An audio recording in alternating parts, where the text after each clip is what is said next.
from KPIX TV, but from MCAT. MCAT's going to be filming the whole evening, and they're going to be putting it on, and you're going to be running it, how long? It'll be just running. Good.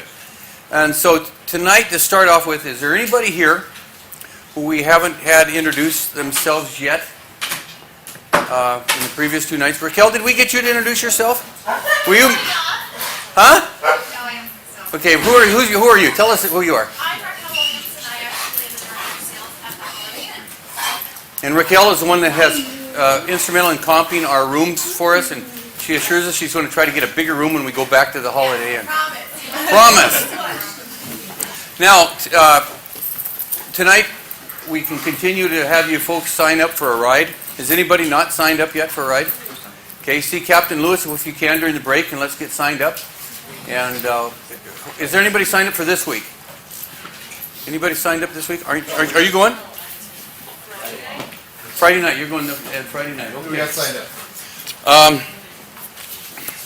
Again, this is sponsored by a whole bunch of people, but tonight we have food from Bernice's Bakery.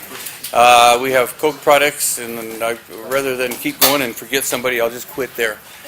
We always have Dave Larson as one of our premier sponsors.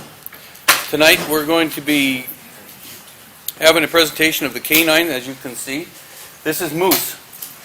And Moose is just a playful little guy right now, but you're going to see him change in a minute. We have a street crimes unit. We're going to have the traffic unit, a drug recognition evaluation presentation, and then Casey Richardson is going to talk about our school resource officers. So, last week, what did we learn last week, Mary?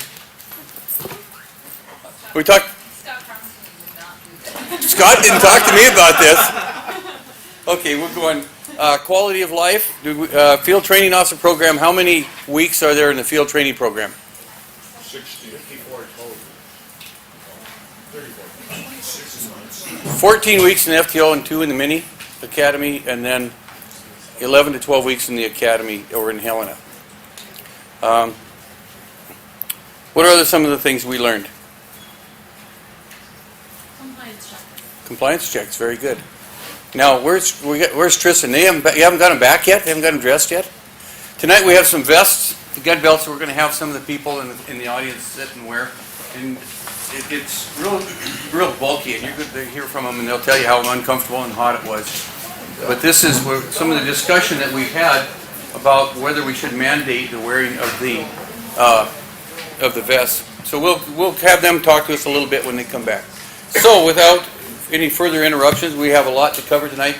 I'll introduce Sergeant Scott Bastian, who is supervisor of the K-9, and he's also supervisor of street crime unit. Scott? Thanks, Chief.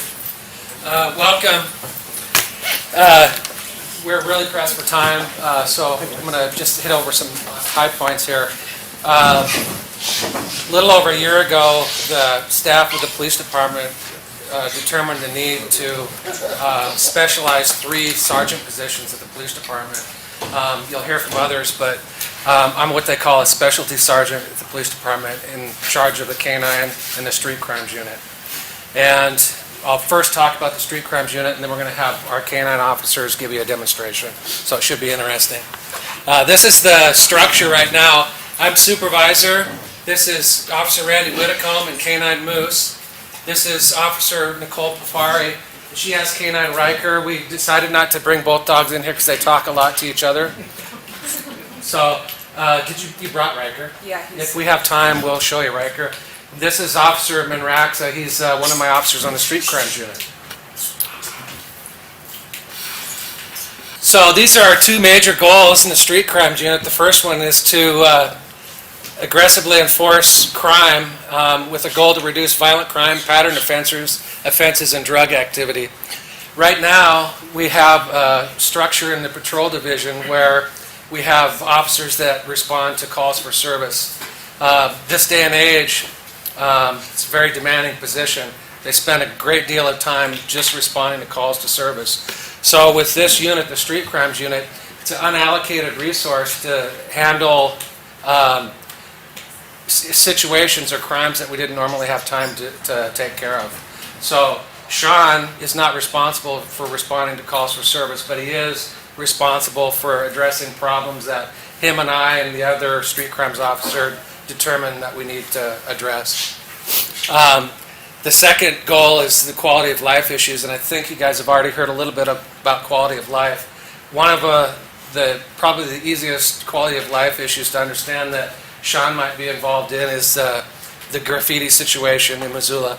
I personally don't think it's out of control, but we have our issues. So Sean's done some innovative investigation techniques to try and arrest these people that are responsible, and some of them are like routine foot patrol beats in the area that's been affected. And he's also set up unmanned surveillance video where we can actually record an affected area 24/7, so he doesn't have to sit there and watch it.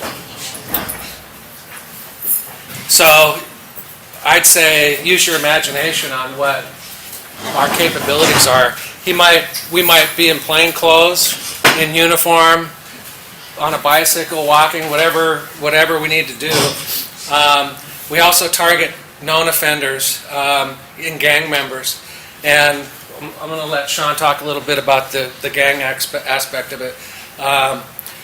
We assist in execution of search warrants, and we haven't done a whole lot of this, but we're going to start going into the neighborhood meetings to report activity that's going on in everybody's respective neighborhood from his standpoint. He's the guy that's out at 4 o'clock in the morning in your neighborhood trying to make sure that the streets are safe. So he's going to be able to come in and tell you what he sees as trends in your neighborhood, what he's doing to combat the crime and suspicious activity. And I told you it was fast. We're going to shift gears and let Officer Whitcomb address the K-9 program. Okay. Lots. Well, I was introduced, I'm Officer Whitcomb with the police department. I've been currently working with the police department for about 7 years. 5 of those years have been working with the K-9 unit. Very privileged position, pretty demanding, but a great part of the job because these guys are definitely worth every penny that we spend on them. And we'll talk about the expense of them shortly. Moose is a 7-year-old German Shepherd. He's an import from Europe. Primarily, we get the majority of our dogs. We import them from Europe or from Czechoslovakia. Now, one of the advantages of us getting the dogs from imports is they have a great program over in Europe, a Schützen program. It's more of a sporting dog competition, but we get these dogs with the foundation. They have some tracking, some obedience, and then some scent work already built into them. Lots. So when we get these dogs, it takes us a lot less time to train the dogs, and we'll talk about that in a little bit. Now, the program as we know it today started back in 1995. It was a 19-year hiatus. They had dogs back in the 70s that basically deteriorated because of manpower, interest in taking care of the dog, and then the training and aspects of it just weren't quite there yet. So as we know it today, the program started in 1995. We imported 2 dogs. The original handlers during that time was Officer Jim Fallwater, and then he's a corporal now, and then another sergeant, Travis Welsh, who eventually got promoted at that time, and then Casey Richardson took over Hector. Those dogs had great history with the department. Longevity was really good because they stayed healthy. So when we talk about these dogs, a lot of times, quiet, she's not yet. When we talk about these dogs, and compare them to a lot of things that we look at, the analogy of they're like a pro football player. It really depends on the length of the career that they're going to have, on the injuries that they get. We try to get at least 10 or 11 years out of them. Moose has sustained a couple injuries, since we've been deployed. He's got a bad back hip. He ended up tearing a tendon, which is causing stress and stuff on his hip joint, and his surgery would basically retire him. So he's been dealing with that for the last couple of years, and we're just continuing to maintain, and hopefully he stays strong there. So Moose has been on the street. He's my second dog. The first dog that we had imported from Europe, his name was Jaeger, and unfortunately at age 7, we ended up having to put him down because of a degenerative disease called spondylosis. So when we import these dogs, it's kind of hard. It's kind of like buying a used car. You really don't know what you get until you purchase them. I mean, hopefully they're not a lemon, but they usually come with some, hidden problems that you have to continue to fix. So, okay. German Shepherd, that's primarily the breed that we've used in Missoula, with the exception of Officer Perfari. She just recently completed a school over in California and picked up a Belgian Malinois. And I'll let her talk about that real briefly as far as where he was imported from. Yeah, he came from Czechoslovakia. That's a picture of him there, where he was trained in Shih Tzu. Randy touched on that, the sport dog program. So he is very young. He just turned 2 in August, and he has only been on the street for a couple of months. And he shows a lot of promise. He's going to be a great dog. But so you'll hear Randy speaking German commands to Moose, and Riker hears Czech commands. Other than that, they have similar training. And there's really no rhyme or reason that we speak. I mean, we like to try to keep the language familiar with the dogs. Primarily, they listen to us. I mean, so we really don't use those commands just to prevent other people from giving them commands out on the street, like the bad guy that we chase. But so we try to keep it as simple as we can with the dogs. And believe me, they're basically learning a new language when they come to us, because I don't speak German very well at all. So he basically had to learn my commands. I'd say something, he'd kind of look at me when I first got him and was like, what are you talking about? So it's a continual process with him. When we talk about training, like I said, it's the department expense as far as what they put into us and put in the dogs before we can deploy them out on the street. The minimum amount of training that we do is 240 hours. There's different schools throughout the state and the country that require, the least amount of time required is 240 hours. Some states actually require 400 hours of training with that particular dog before you deploy them on the street. And there's a certification process that goes along with that. And basically all I'm talking about right now is a patrol dog. Moose is actually a patrol dog, which means he goes and catches bad guys, and he's also a narcotic dog, so he goes and finds drugs for us. And in order to certify them and train them up on narcotics, it takes an additional minimum of 100 hours before certification and deploying them out on the street. So that's just part of the training. Another part of the training too is weekly. Our schedule pretty much runs from 6 o'clock at night till 4 o'clock in the morning. That's what I've been doing for the last 5 years. On a Wednesday, I work Sunday through Wednesday. Nicole works Wednesday through Saturday. And the nice thing about that would be, like our Wednesdays, we basically spend 5 hours of time training these dogs. So it's a weekly opportunity for us to work with the dogs and to continue their police work and make sure they're trained up and able to do the searches that we do out on the street. So basically, what do you guys think as far as when you see patrol dogs and police dogs, what do you think their primary efficiencies are or primary use are out on the street? Because they're going to have to participate. Eyes and ears and smell. Eyes and ears. Okay. Did you have something different? I was going to say, detecting drugs. Detecting drugs. So, and that gets you the smart. You're exactly right. Eyes and ears. I mean, they say that the hearing is 8 times stronger than ours, which is definitely an advantage to them. Eyesight. Basically all dogs, what they're finding out, especially with DNA testing, they're all descended of wolves.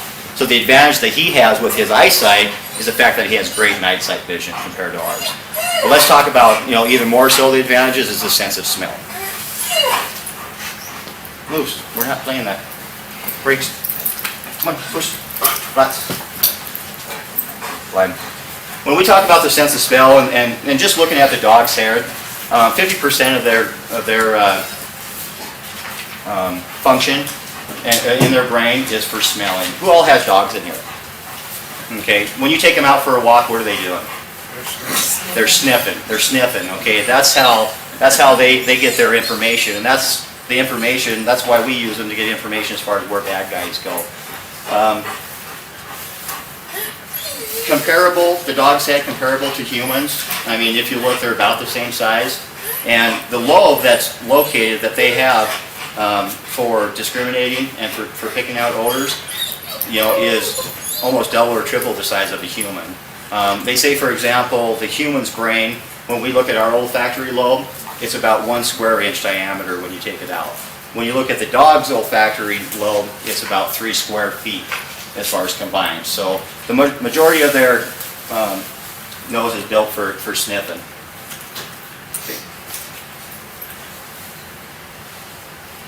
Okay, and what do they sniff for? Especially in the patrol portion of it. As we sit here, I mean, we're very unique as far as the people that we are, the race that we are, the foods that we eat, the deodorants that we use. And it used to be known or thought that the skin rafts and cells that comes off our body used to just kind of fall down. After further studies, scientific studies and stuff, what they found is there's natural air current that starts at our feet, comes up our body, pulls underneath our armpits, our neck, and actually plumes out of the top of our head anywhere from about 1.5 feet. So the scent is just continuous. You guys are sitting there and your unique skin rafts are coming off of your body at about 40,000 per minute. So you start accumulating those and thinking about how many dead skin cells or skin cells are coming off your body. And I shouldn't say dead because they're actually living. They're bacteria-laden rafts, and that's what the dogs can pick up on. The longer that skin cell stays alive, the easier it is for him to sniff in, and be able to identify an individual person. Different sweat glands that we have, specifically in these guys is the apocrine sweat gland. Those have a tendency to be the fear scent, the adrenaline scent. So when we're out on the street and we have an application where we decide to deploy the dog, and we'll talk about some of the elements that we consider before doing that, we're able to discriminate and pick out one person's track and follow that individual track based on the skin rafts and cells that they're giving off. Do you have anything else to add on that, or? Nope. Good? Okay. Okay, we already talked about sight and hearing as far as 8 times stronger. Speed of overtaking fleeing suspects, 4 legs compared to 2. You know, we always say that the average speed of a German Shepherd is 32 miles an hour. What's yours? You know, so it actually, you know, they're kind of hard to outrun, and sometimes they're kind of hard to keep up to when we're on a track too. Deterrence, the mere presence as far as just showing up. When we talk, have you guys gone over use of force yet? Okay, you will later on, but you know, pretty much the first step as far as use of force is our presence. You know, we hope our presence will de-escalate situations. Sometimes they don't. It's really amazing how many people that want to fight police officers, but when you throw a dog into the picture, they give up right away. One situation we had one night, we had a mail from Washington State. We were waiting for a warrant confirmation. It was a $50,000 warrant. And we don't handcuff these people until the warrant is confirmed because we don't want to arrest them if it's not necessary. During the process of waiting, the 10-minute period, he's kind of starts stretching a little bit, and you can kind of see him stretching out the hamstrings, and we kind of knew what was coming. We were trying to talk him out of it. You know, we said, you know, you're not thinking of running or anything. He said, oh, absolutely not. We're not thinking about running. And pretty soon a cat went by the patrol car and moves, whoa, whoa, whoa, and he barks and it shakes, and the guy looks over and he goes, you guys have a dog? And we're like, yeah, we do. He goes, do you mind if I sit down? You know, so that, I mean, just, it's a deterrent. You know, people, they want to fight with us, but they don't want to fight with the dog, so, which is good. It saves us, you know, from having to use force. There's only one documented case in the United States where a police dog has actually killed somebody. During that situation, it was a burglary within an automotive business. The handler and the dog, get already, huh? There's actually a narcotic there. She was supposed to wait to find it before we go. That was going to be part of my demo. So, but in that situation, the canine handler made a series of announcements through the building. It was a big building. Deployed the dog. Ended up finding the individual laying underneath of a vehicle.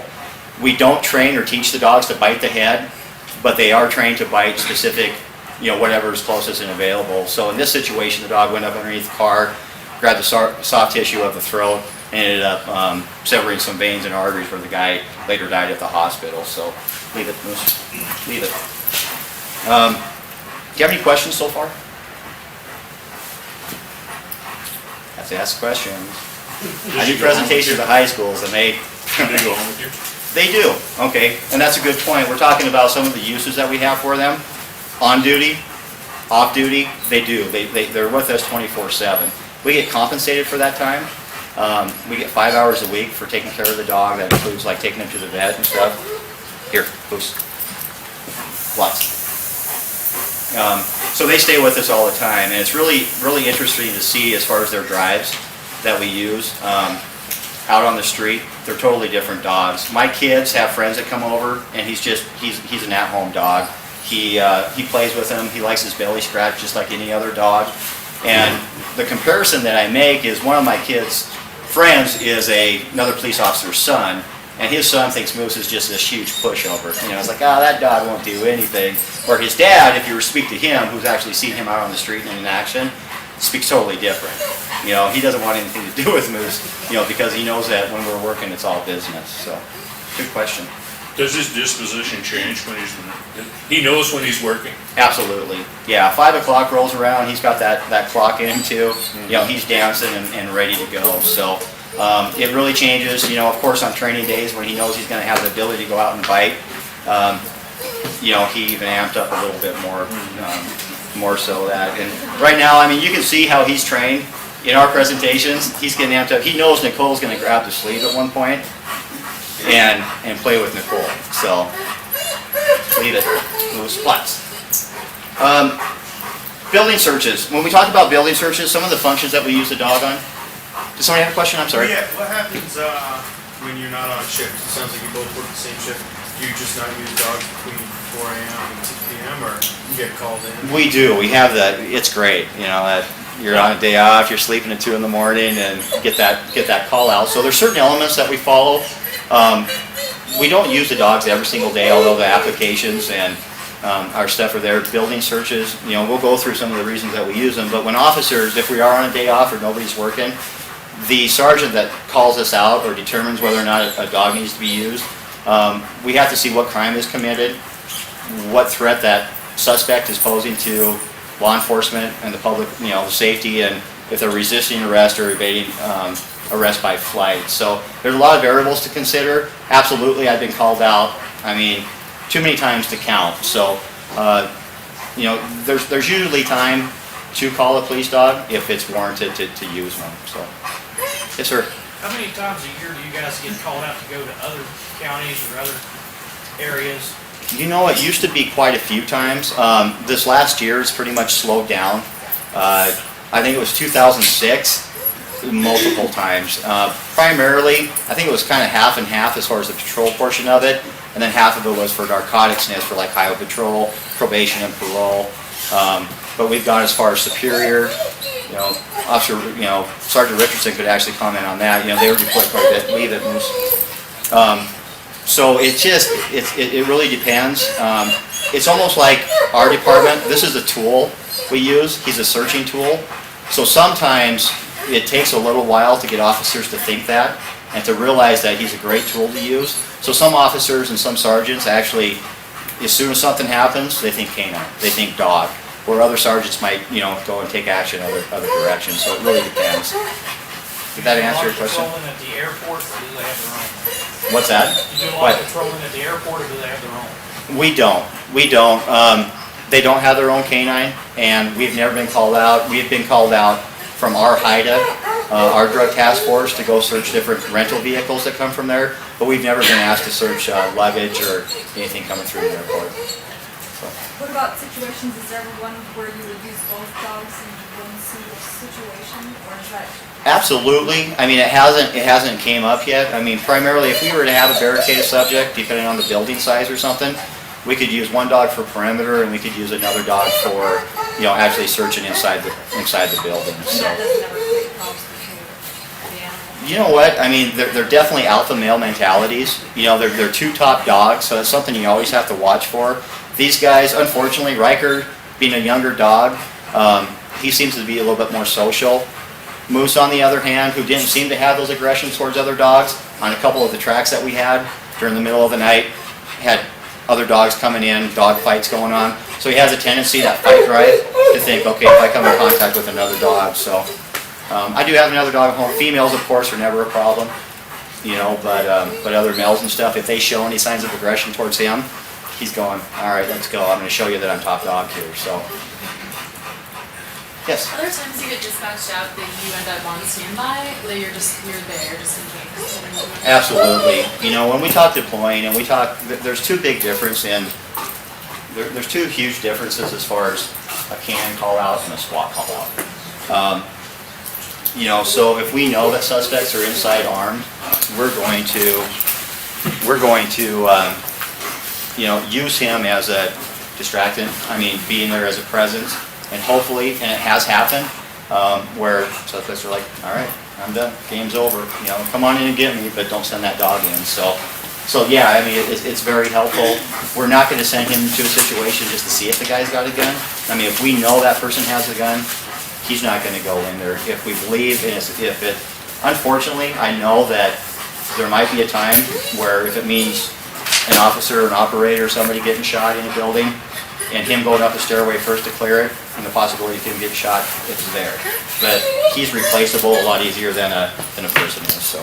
And one more quick question. When Okay. you're out training with SWAT, I know you, Who's- was it Moose that came out? Yeah, yep, And I'm kind of Lots. wondering, you know, when he's out there, it's lots. a lot of energy and just like excited, you know, lots of energy. I know you're trying to get him used to it. Is there a way, like sometimes where you need him to be quiet? Is there a way to? Absolutely. And I don't know if you noticed, like at the beginning of that, how boisterous he was, and then by the end of that training, he was quiet and the gunshots weren't affecting him. It's just continual training and training. Is there a command? Quiet. To be quiet. Does it work? You know, unfortunately, you know, I mean, in those situations, things do get amped up a lot. You know, so it's just continuous training and having to put them in those situations to get used to. So there is certain issues or things you desire in a SWAT dog. Moose has got probably 90% of them. His stealthness isn't one of them because he gets amped up. Just a guy's in SWAT gear alone, he's like, oh, I know what we're gonna go do. You know, so it's hard to try to, it's hard to try to, you know, beat down a drive when some of those drives is what you want in order to apprehend a bad guy. So, yes. Do you take the dogs out on a lot of public service events? And if you do, does that create a problem with the dog being around, trying to be unamped up? It doesn't. I mean, you can kind of see him here because he's expecting some stuff, but the more we can socialize these guys, the better it is. I talked about getting that used car from Europe. That was one of the reasons he was washed out of Europe in the sporting program, is because he was too amped up. He was just too aggressive for their sporting dog events down there. So the first thing that I had to do with him is socialize him around officers. Every chance that we had, we take breaks down here, and he'd kind of go around and get comfortable and familiar with people. So that's part of our training, and that's part of the reason we use German Shepherds and the dogs that we do, is because of their temperament. We want them to be able to come up here when we want them to, and be able to come out and stabilize, you know, at a regular baseline, so that they are friendly and they know that not everybody's a bad guy. We don't want them biting everybody. So we do a lot of demos, or as many as we possibly can. It's great to do. You know, it's you know, looking at our schedule, 6 to 4. Sometimes it's Nicole and I's only opportunity to go talk to nice people. You know, people that are home sleeping at night. So yeah, demos are a great part of being, you know, a canine unit. So. 10 minutes. 10 minutes? I told you I needed 2 hours. Okay, let's go ahead. Area searches, like we said, the building searches, they did a scientific study, I think it was in Michigan, where they took one canine handler and their dog to search a building, and they searched that building 7 times faster than 4 They searched that building 7 times faster than 4 officers did, and found the suspect 93% of the time. And the 4 officers that searched that building only found that suspect 59% of the time. So that gives you an idea as far as how effective and efficient these guys are, and the time that it saves us as far as going into buildings. Area searches, the same thing.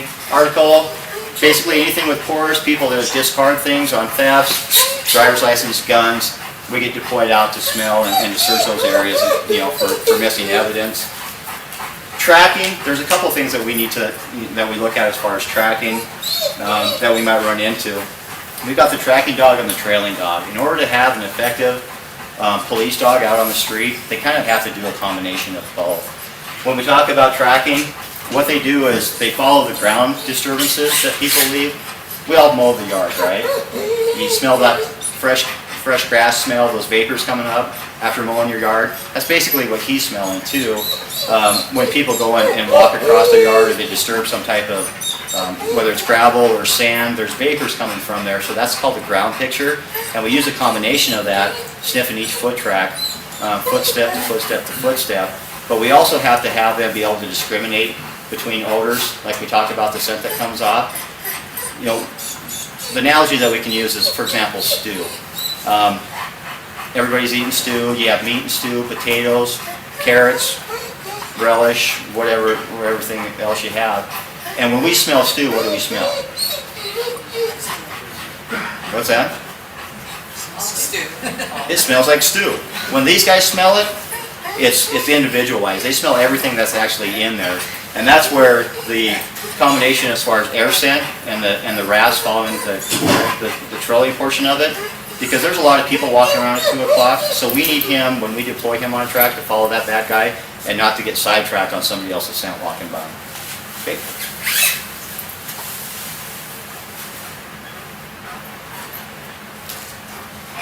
To answer your question, let's talk about, let's jump right down to narcotic detection. We talked a lot about patrol, and basically narcotic detection. What are the 4 drugs you think we primarily use the dogs for? Meth, Meth, marijuana, marijuana, cocaine, Heroin. and heroin. Okay, those are the 4 basic orders that we use with the dog. We use the passive alert with these dogs. I don't know if you've seen on TV where they do the aggressive alert. They find the narcotic and they actually bite, scratch to do everything they can to those, to get to those narcotics. What we do when he finds an illegal narcotic is he actually just sits down for us. Okay, so we have to be able to read those. And he keeps going and finding it. He's like, hey, it's right here, Dad. So, but you already got your toy, so. But I'll show you that. Here, I'm fine. Sorry, my bad. Oh, back up away. I mean, it's real. He already knew. He kind of cheated. He's like, but basically, did you see that? And he puts his nose on it, and he just sits down. It's a real easy, simple. Alert, no cars are getting damaged, we're not ending up buying new upholstery for anybody. It's real difficult sometimes to get a 100-pound dog in a small vehicle when we do vehicles, so it's up to us to be able to read that change of behavior, because he's not able to sit down all the time. He's find, narcotics in vehicles where he sniffed it, and he's trying to sit down and his, back tail stuck on a chair, and he's doing everything he can, but, he'll still get that reinforcement, so. What we don't do, tracking lost persons unless it's life-threatening. We do teach these guys to bite. At the end of a track, it is a bite. Although it's a small portion of what we do, the majority of our apprehensions that we do on suspects don't result in a bite. Okay. However, we do train them to bite, so we're not going to go after a lost person that might be underneath the tree trying to stay warm, because there is going to be that contact there if we don't stop the dog, if we don't stay before the dog does. So, searching for animals and barking dog calls. We basically just are part of the problem when we go to a barking dog call. Yes? I'm sorry. What's Deceased that? individuals, do you look for people who have Like a died? cadaver dog? No, that's a different kind of scent word. We don't have anything like that. So they do have some in the state of Montana, though, search and rescue dogs that are specifically trained for that, so, in Washington. Okay. We talked about that, just to kind of summarize as far as what we went over. The real important thing that people look at when you see these dogs out on the street is they're a locating tool. That's what we use them. First a locating tool, and then the example that they give here would be our flashlight. Primary use of our flashlight is a light source. However, we can turn that into an instrument to help us fight a bad guy. We practice a lot and we train a lot as far as recall. I've had several on the street where you deploy the dog and, oops, they went after the wrong person. They targeted the wrong person. So we need to be able to recall that dog back before making contact with the person. Okay. 1 in 100 officers on average will experience a situation requiring deadly force in their career. And 1 in 10 canine handlers will be involved in deadly force incident. We talked about being called out. When we're called out, it's usually a crime that people have committed with guns. They pose immediate threat to law enforcement, to the safety of others. So those are the calls that we go on to 95% of the time. Or if you're a patrol officer out on the street, if that's your zone, you'll be on it, but it's guaranteed that Nicole and I are gonna go to it. We're gonna go to the higher risk calls, so. All right, routinely dangerous situations, like I said, the probability of ambush, plots. Plot. Basically what we're gonna do here is just demonstrate. Quiet. Oh, you can do that. Plots. Quiet. Right here, I want you to watch him, watch his tail. Quiet. Plots. Quiet. What we're going to do is demonstrate some of our training techniques that we do. We'll do a short after this. We'll do one bite and then we'll go. Quiet. Boost. Quiet. So, I want you to watch his tail, see how much fun he's having. I want you to also know the context that we've had on the street, usually it's real limited as far as the injuries that they get.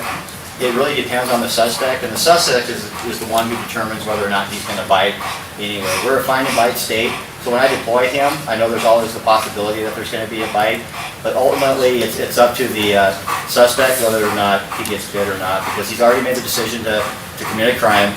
He's fleeing from police and whatever else he's trying to do. So. What? What are the cops here for anyway? Jeez. Show me your hands. No way. Show me your hands. No Run. way. Get out of here. No! Oh, oh, get him off! Get him off! Oh, it hurts! Tail's wagging. Oh, it hurts! Ears are kind of down, but he's still having a good time doing what he's doing. So. That guy stand still. Let me see your hand. Moose. Out. Moose.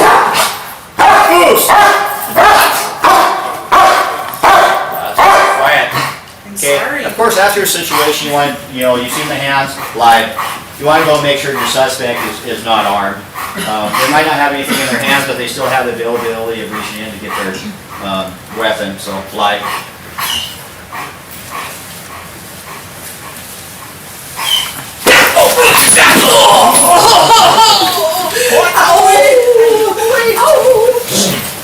Okay, matter of protection.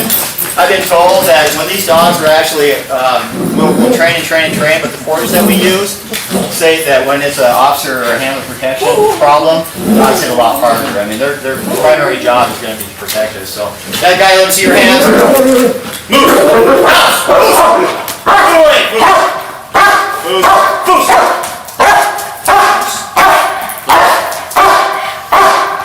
Quiet.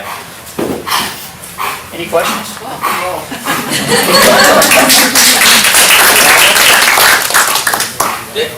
Did you have them? I did. Is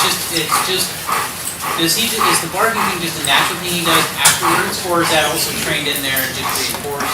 It's not. I mean, we'd like to keep them quiet, but it's really a natural aggression that the dogs do to communicate, to release tension. When they get excited, they bark.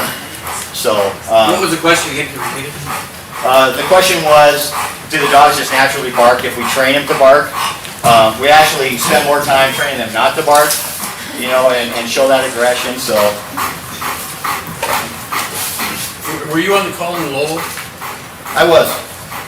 Just tell a little bit about that call. Okay.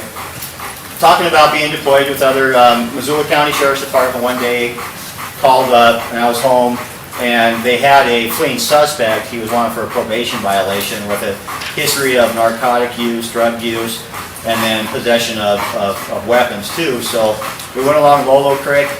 I had county assisting me at that point in time, and we knew the suspect had fled in a certain direction. We just didn't know what. But when county checked his vehicle, what they had found was a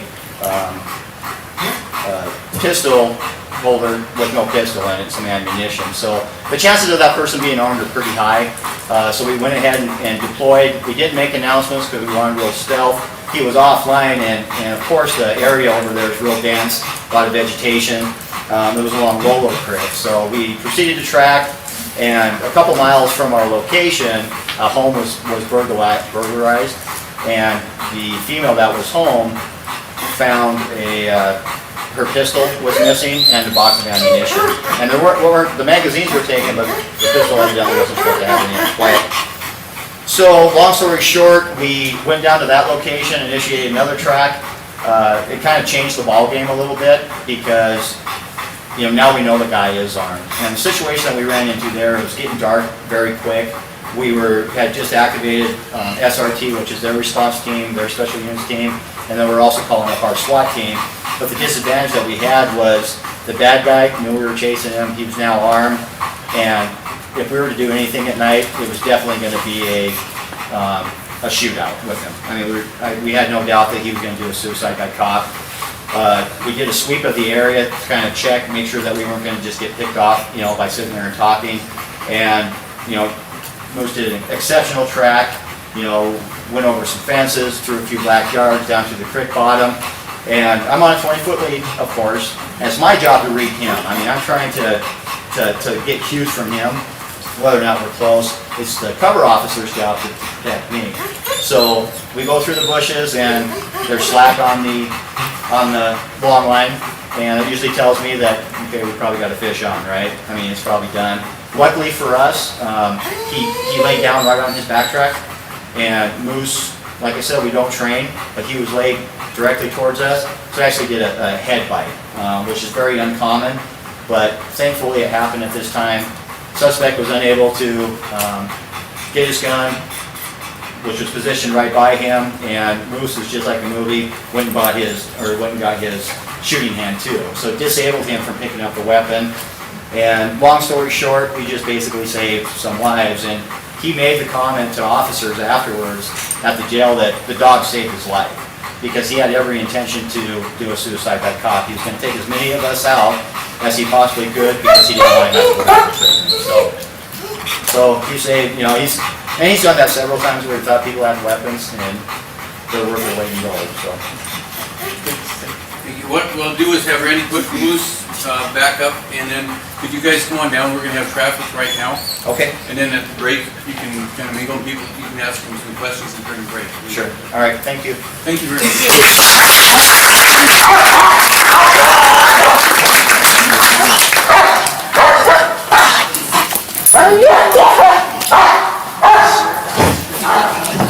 Dick, here's your toy. Thanks. It says that we used to have a dog named Dick, and it was really confusing. How's your sound on? Put the podium back. Okay, Tom, you put the podium back, and then we'll put this mic back up. How are the vests doing?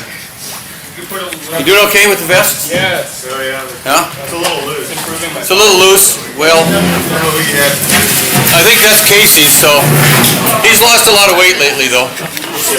Krispy Kremes 2 weeks later. Bring the podium this way. Okay, next we have Sean Paul. Sean is in charge of our traffic unit, and he'll do a little talk here.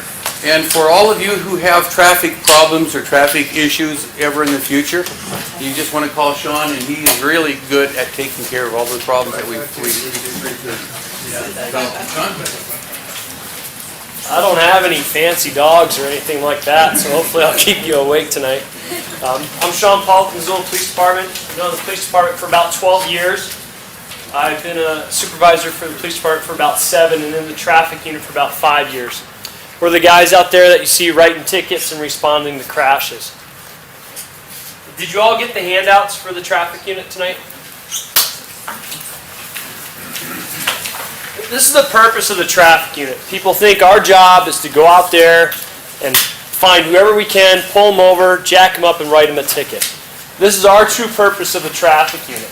It's pretty much to protect the community out on the roadways, to make it a place that you can drive, that you and your family can get home safe. This is what the traffic unit consists of. We have 2 traffic sergeants. I'm the daytime traffic sergeant. I work Monday through Thursday during the day. I handle a lot of the admin details, things that come down from the chief or the captain of things they'd like to see me address. I also deal a lot with the motorcycles, outfitting them, and then the afternoon, evening sergeant, he works Wednesday through Saturday, kind of a mid-shift afternoon shift, who used to be Sergeant Collier, and that maintains a lot of the nighttime activity down on the strip, also the DUI activity. In that unit, we have 5 motorcycle officers. In the wintertime, those motorcycle officers obviously get off of those. I'm trying to get us to buy some snowmobiles, hasn't happened yet. And they get into cars. Above and beyond those, I do have 3 traffic units that are in cars full year round. Those give us more ability to respond to crashes, protect crash scenes, and also give a little bit more visibility while they're out there. They use both marked and unmarked cars. I have 1 DUI officer. 5 mountain bike officers used to be assigned to the traffic unit. Now they're assigned to quality of life. We work hand in hand because we believe quality of life in the neighborhoods and on the streets, it's one and the same. And then the civilian crash investigators. And now one thing that we have done is taken on the abandoned vehicle program, which I'll give you a little more information about. Here's the objectives of the Missoula Police Department Traffic Safety Unit. The crash investigators do all of the follow-up investigations in reference to hit-and-run crashes. We have approximately 600 hit-and-run crashes per year.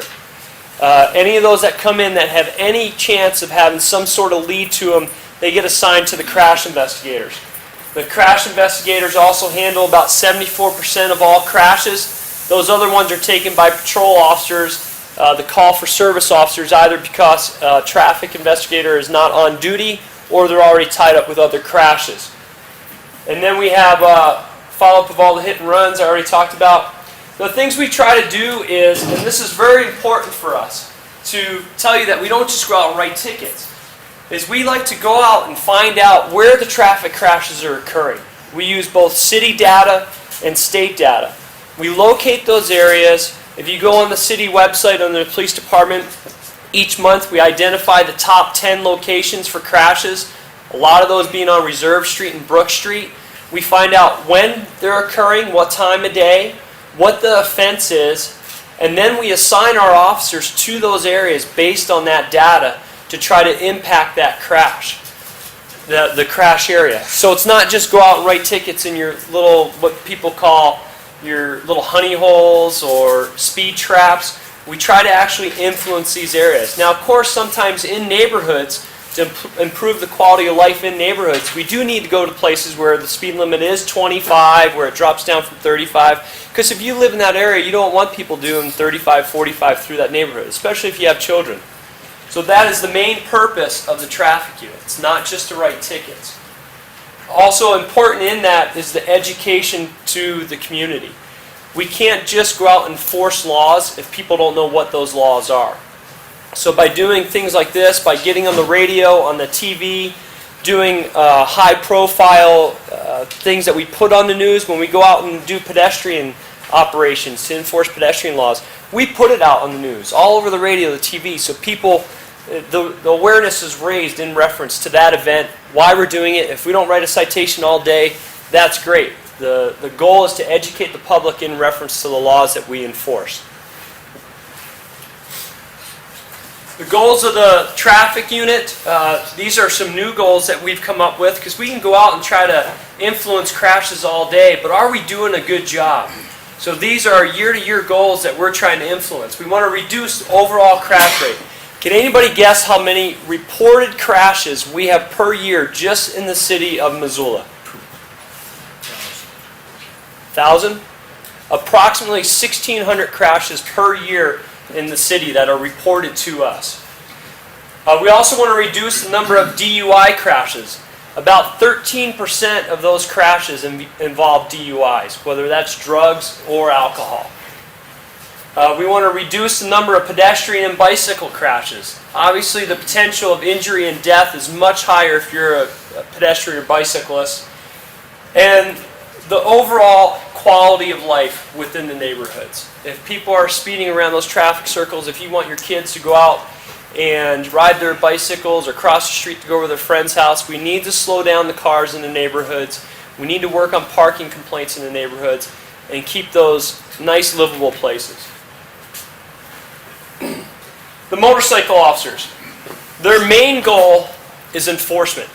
Those are the guys that we can put out on Reserve Street, we can put them out on the Higgins Strip when it's busy, They can get in and out of cars. They can make U-turns quickly. They can, if you guys want to call it, hide, which we do, in between cars to find you speeding, running red lights. They can get in and around town. They write the majority of our tickets because they get out there, they have fun, they ride those motorcycles, and they are maneuverable. That's their number one goal, is to go out and write tickets in high crash corridors. They add consistency because they can go to these places, those 5 officers, and they can work it day in and day out and be very effective in what they do. If we don't have consistency in a crash location, the minute we leave, people go back to their old habits. So we try to be there as much as possible during those peak periods of when we have a high crash time.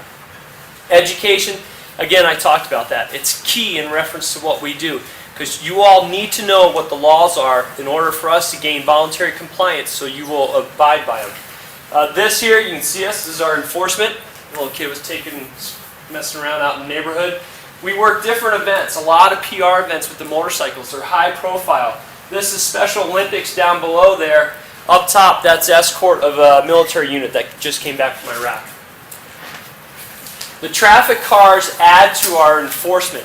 They're almost as effective in reference to being out there and make contact, but they're more effective in the visibility aspect.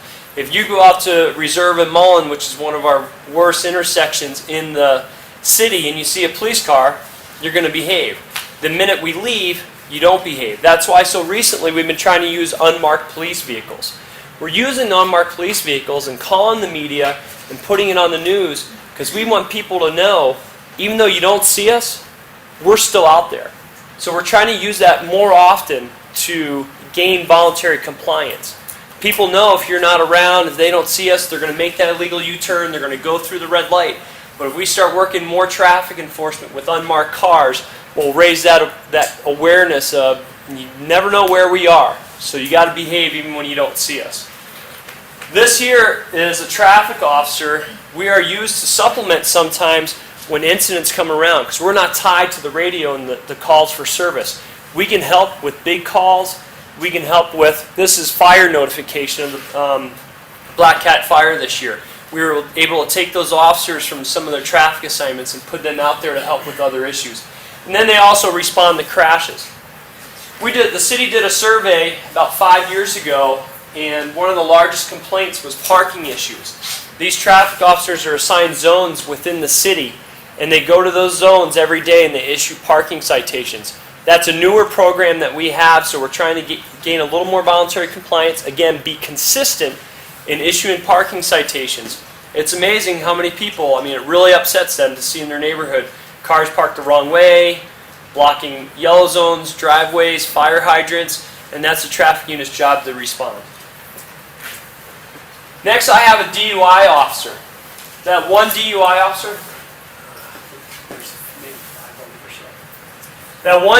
officer, his sole job is for enforcement of DUIs. He goes out and works the hot spots. He works Wednesday through Saturday night, and his sole job is to work those areas where we have DUI crashes and where we have the potentials of DUIs, downtown, the bar area. Right now, those DUI officers, we've had it for 2 years. In the last 2 years, they've written over 220 DUIs per year. That has added a huge spike to our DUI arrests. Not only that, they have a very successful prosecution rate. They spend a lot of time processing the DUIs. Anybody take a guess how long it takes to process a DUI from the time we make a stop until the time we are done our paperwork and back out on the street? 2.5 hours. 4 hours. About 3 hours. Both our DUI officers that we've used are drug recognition experts. I'm not going to get into that because Sergeant Collier will talk about that as soon as I'm done. Saturation patrols. We use these DUI officers and other traffic officers to saturate areas where we know there's going to be DUIs. Sergeant Collier started an excellent program on St. Patrick's Day where he calls the media, and we put about 8 to 12 officers out there working strictly DUIs. The first year we did it, how many arrests did we make? 13. 13 arrests in one night, just DUIs. The second year we did it, guess how many arrests we made? 3.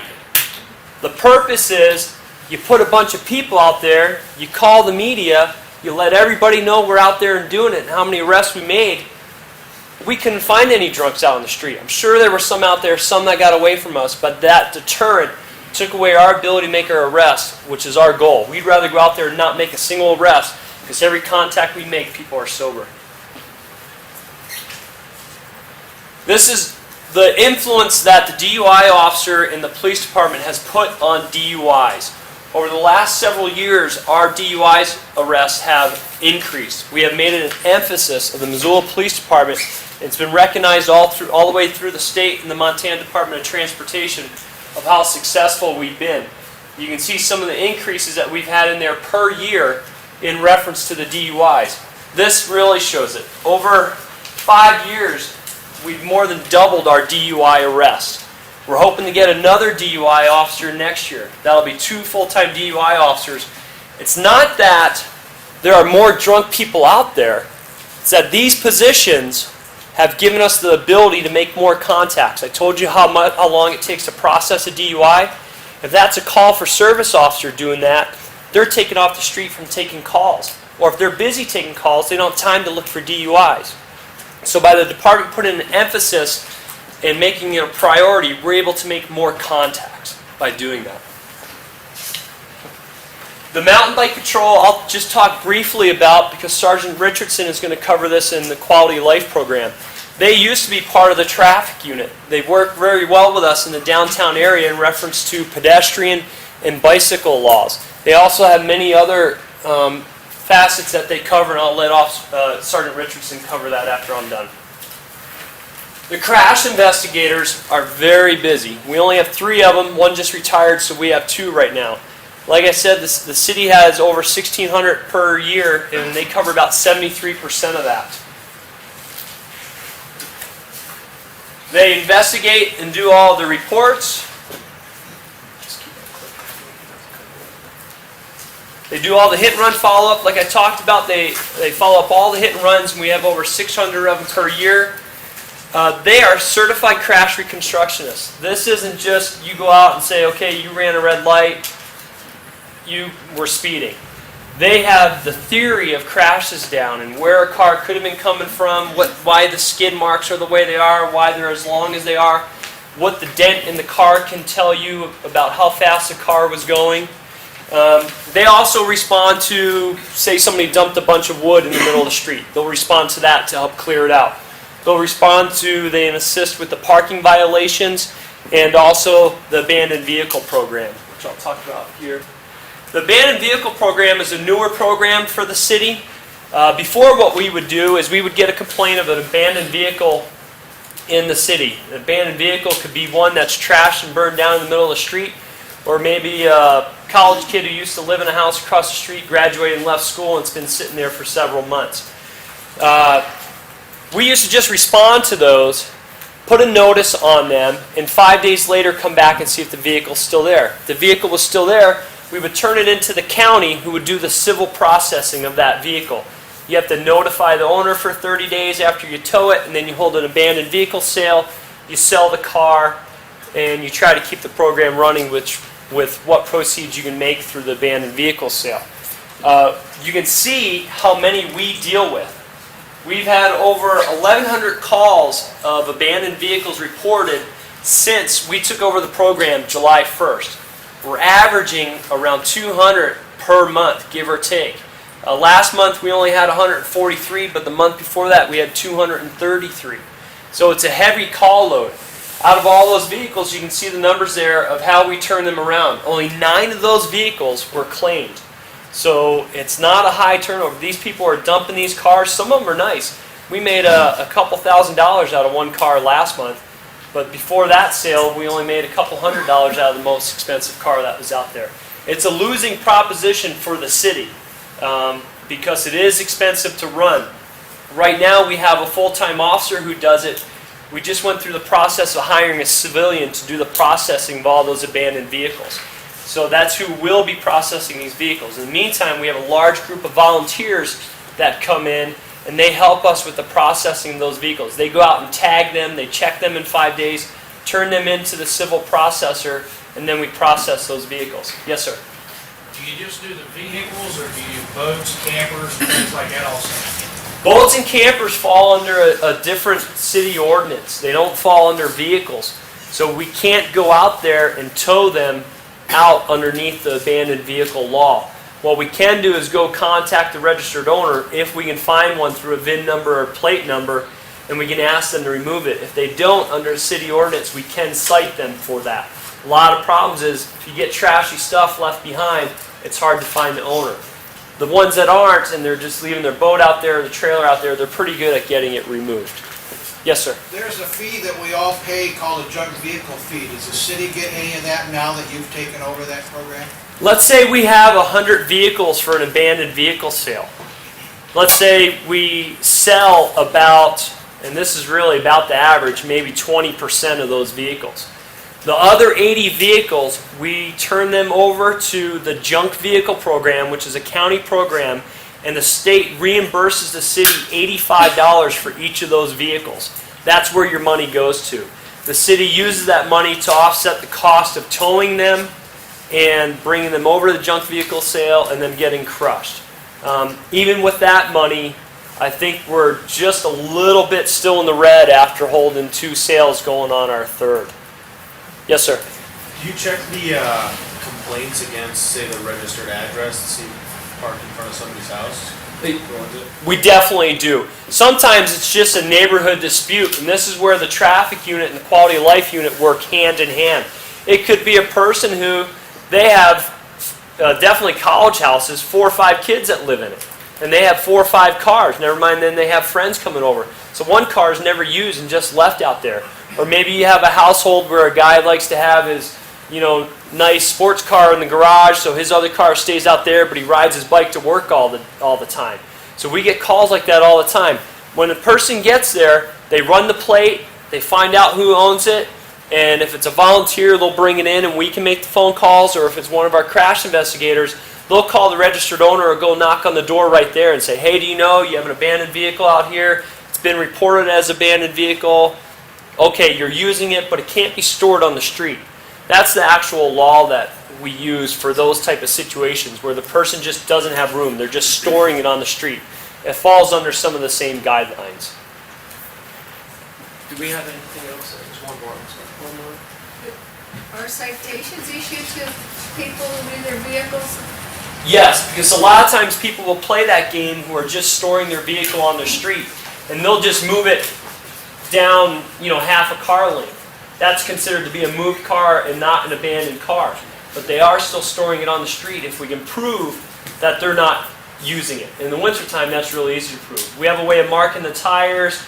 The person who checked it the first time will come back the second time. Pretty much our rule of thumb is if we go out and tag it and document it 4 different times and the vehicle's still there, just being moved and played the game, we will go ahead and cite them and or tow the car. And that does happen. Not as often as we like, because a lot of times we cannot find the registered owners of these vehicles. Any other last questions? Yes, sir. For DUI enforcement, do all officers handle DUIs, or if someone picks up a guy who's driving drunk, does the DUI, they call the DUI officer, does he handle it, or how does? All officers will handle DUIs. If a call for service officer comes across a DUI, or a regular traffic officer comes across a DUI, they will process that DUI. That leaves the DUI officer out there to do his job, which is to find his own DUIs, to put it in addition to what we have always done for DUIs. So unless maybe there's something real serious going on, he might take it from somebody. Or maybe there's a crash that involves a DUI. He'll take the DUI so the other officer can investigate the crash. But for the most part, we want him out there doing his own proactive patrol. And that's really the whole purpose of the traffic units, to be proactive, go out there, educate the public, and be real consistent. Same thing we're trying to do with DUIs. Yes, sir. What's the nature of your communication with the Streets Division and Public Works? It used to be nil. Now I'd say it's pretty good. They have my cell phone number and I have their cell phone number. So if we have a traffic light that's not working, if we have roads that are slick and icy, or maybe somebody's dumped some cement like it's happened before, now let's go into a situation where it's an engineering issue. My officers deal with these intersections all the time. They come to me and say, you know, the way that green arrow is set up, it's not working. They should look at doing this, and then the engineers will go out, oh, okay, we see that. So they say there's 3 things that you can use for traffic safety. We've already talked about education. We've already talked about enforcement. The third one is engineering. So we do have regular meetings with them in reference to some of the projects that they're doing. They ask us our opinions, and if we come across problems, we will call them and say, we're running into this problem.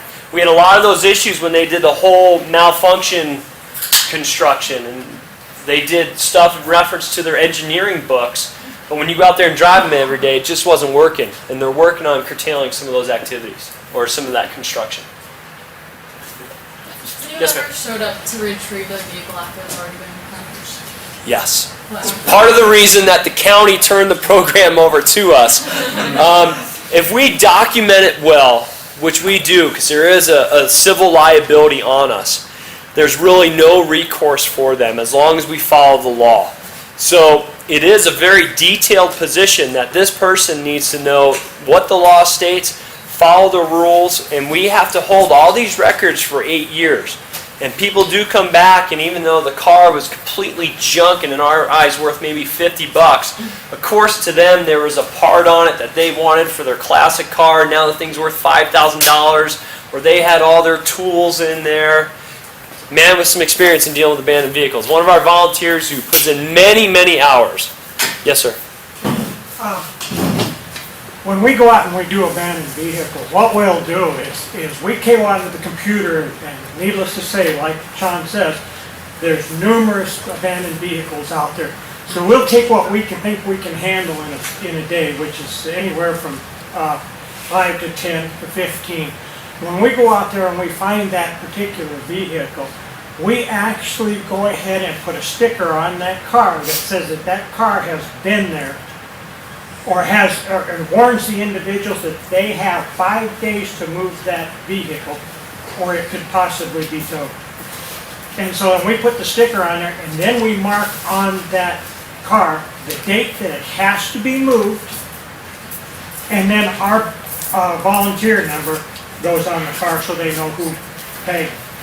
Then we go back in 5 days, and we actually see if that car has physically been removed. If that car has not been removed, and we take pictures of it from 2 different sides so that we get pictures of that car all the way around, on all sides. Then we actually take pictures of whatever's inside the car so that there's no possibility somebody can claim that there's something really of value being stolen out of the car. We actually take and we fill out a sheet that says exactly what's in that car, so that there's no possibility of somebody claiming that they had something of real value in that car and it was stolen. So that's what we do. Then we turn it into the officer who takes care of the abandoned vehicle, and they take care of it from that point. It's a really great job. It's a tedious process as far as our documentation. Very important to the citizens of Missoula. I mean, it is high on their call-up and complaint list. I mean, they want these cars out of their neighborhoods. If you haven't met Jimmy, this is Jimmy Dees. Jimmy is one of our most faithful volunteers, does over 300 hours a year for us, and that is his little baby, is the abandoned vehicle program. We're going to take a break now, but I wanted to bring something up to everybody's attention, make sure that you don't sneak out before we're into the class. Next week, we are going to be back at the Holiday Inn at the park, and I'm sure we'll have a lot bigger room next week. Please. If not, that's fine. That's fine. We just really do appreciate that. And next week we'll have narcotics investigations and gangs. You don't want to miss that one. That'll be a real good one. We're going to take a break right now. Have the officers here, please. Help yourself to the food. Visit with the officers. That's what they're here for. There are bathrooms out this way through that next door that you can use. And we'll take about a 10 to 15 minute break. When we come back, we'll learn about the drug. How are those vests doing? How are the gun belts? They're a little less comfortable. Okay, Jason, now imagine this. It's 3 o'clock in the morning. You've had a report of something, and you come around the corner and somebody takes off running, and you have to run them down with all that gear on. Isn't that fun? I actually did a lap around the block at Casey's. Did you? You did pretty good? Yeah, well, Casey's lost 38 pounds. We'll have him chase you. All right. We got Mike Collier now. Mike's a sergeant in traffic, and he is one of our DRE, which is drug recognition experts. And so he'll go ahead and jump into that. When you talk about tough duty, I come after the dogs and after Sean Paul. Drug recognition expert program. Really, what is it? It's an entire program established to standardized and systematically evaluate a person for drug impairment. We don't deal in sale of drugs. We don't deal in growing drugs and all that. Our job is the influence of impairing substances upon a human body, and then there's a standardized, systematic way of evaluating that person and finding out if they're under the influence. The goal is to determine if impairment exists. You got to start there and find out if and then if the impairment does exist, determine what's the cause of this. Is this a mental or physical problem, or is this impairment caused by some outside source, which being an impairing substance? If we determine it's an impairing substance, some type of drugs, then you categorize that drug. You wouldn't necessarily say they're under the influence of cocaine, but you'd say they're under the influence of a stimulant.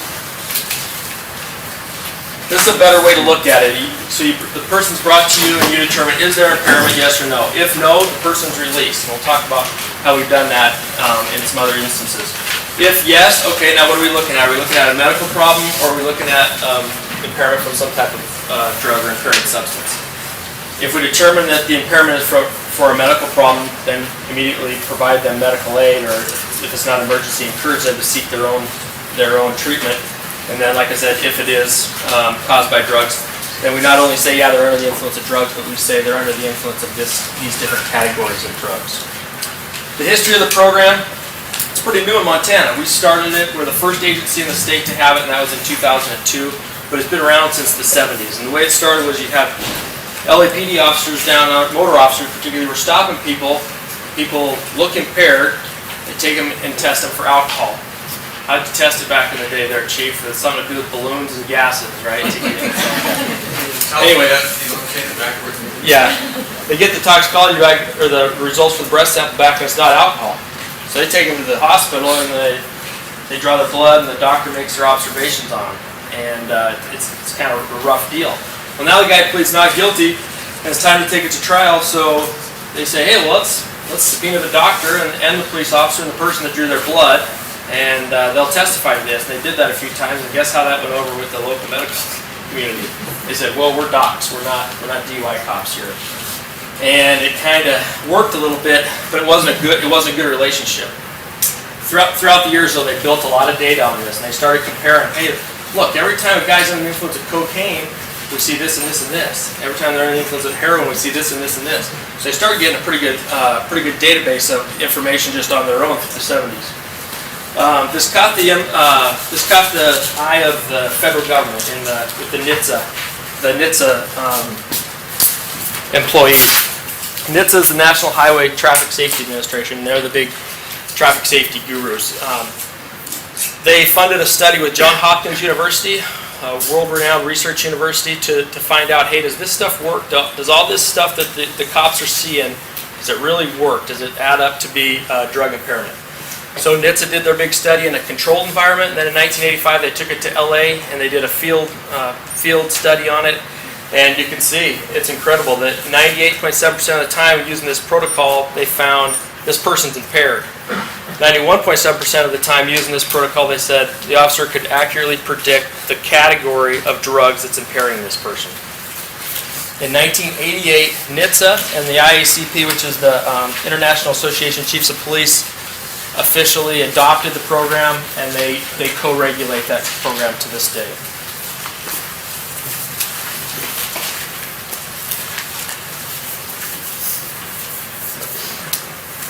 So how does it work? The first step is a breath alcohol concentration. We need to eliminate alcohol as the factor that's causing this impairment. The reason for that is because if a person has a high level of alcohol, we've kind of drawn the line at the 0.8 limit.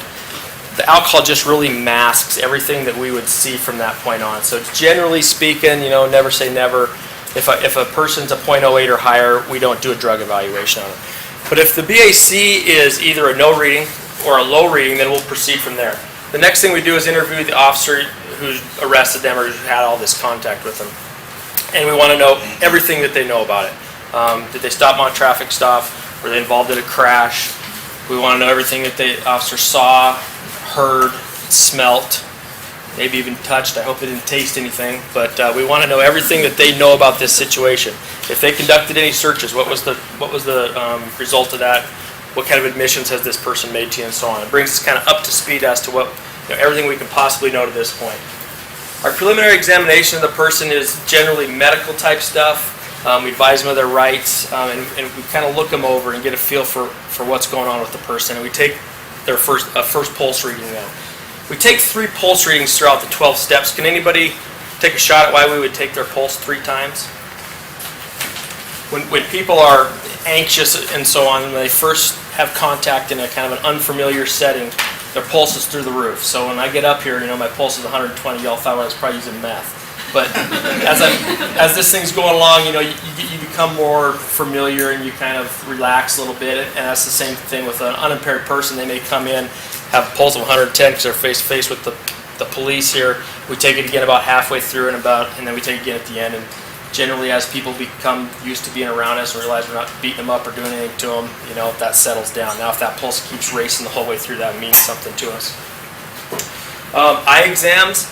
The eyes are the windows to the soul, right? And I may be really staring you guys in the eye, and I'm not trying to be out of line here or anything, but DREs they make their living, their bread and butter is with the eye work. We examine their eyes through their ability to track stimulus left to right, up and down, their ability to cross their eyes or converge their eyes.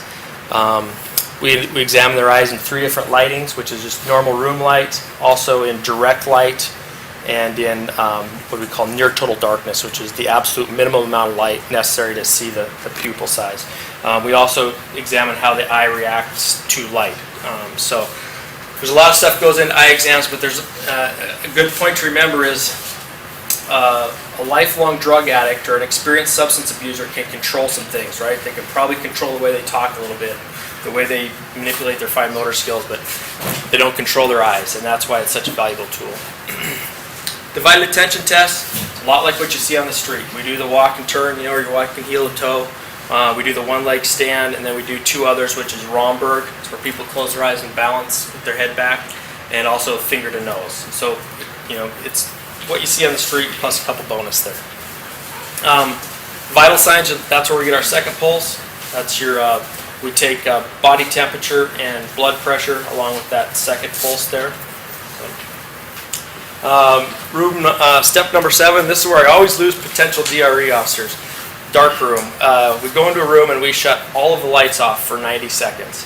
And about then, most of the officers say, forget it, I'll find something else to go do. They don't like it. That's not a very comfortable deal, because think about it, if you have to examine somebody's pupils and see how they contrast, how big they are compared to their iris, you have to be pretty close, right? So we use a pen light, which is the absolute minimum amount of light you can use, covered with our finger, and then you got to get in there. And if there's people who have brown eyes, African American and Native American people, or people who have dark brown eyes, have pupils that you can barely see, and you literally will be this far from them, examining their eyes, and it's pretty uncomfortable. But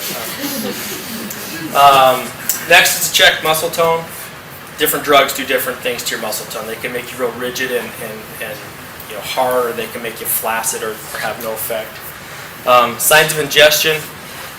Every drug has to come into the body in one way or another, and frankly, every drug could come in about every possible way. There are preferred methods. Heroin users will generally inject it with a needle, so we will look for track marks, on arms and necks and legs and toes, whatever.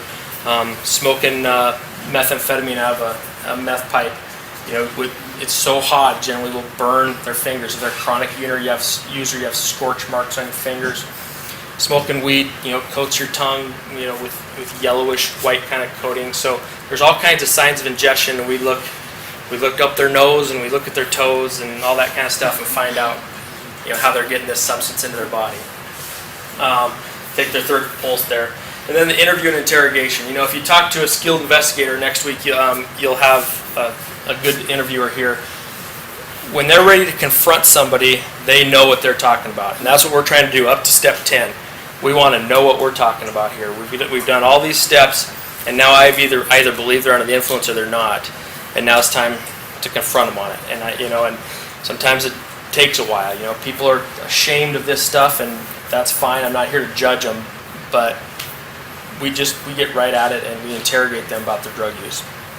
The next step is our opinion, and the opinion is that yes, they're under the influence, or no, they're not. And like I said before, if they are under the influence, then we categorize that into one or more of 7 categories, and then we submit toxicology. That's if it's a DUI case, it's always blood. If it's some other type of case, it can be blood or urine. It's a quite involved process. Sir. Now, on those protocols, is that something that the suspects have a choice about, or is that something that's going to be done, or is that just something that? That's what I mean. Is it something something that has to be voluntary, or is it something that can be done? It's voluntary. It's just like the field sobriety testing on the roadside.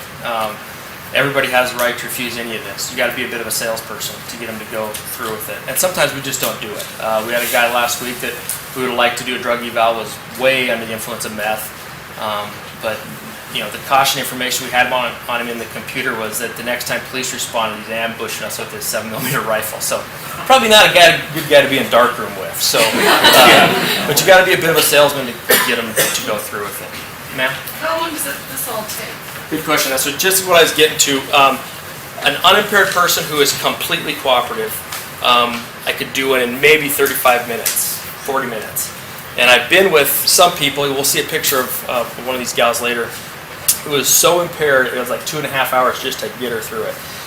Look at the pen, and you do that for 10 minutes. And so anywhere in between, rough guess, I would say, I tell the arresting officer, plan on being here an hour.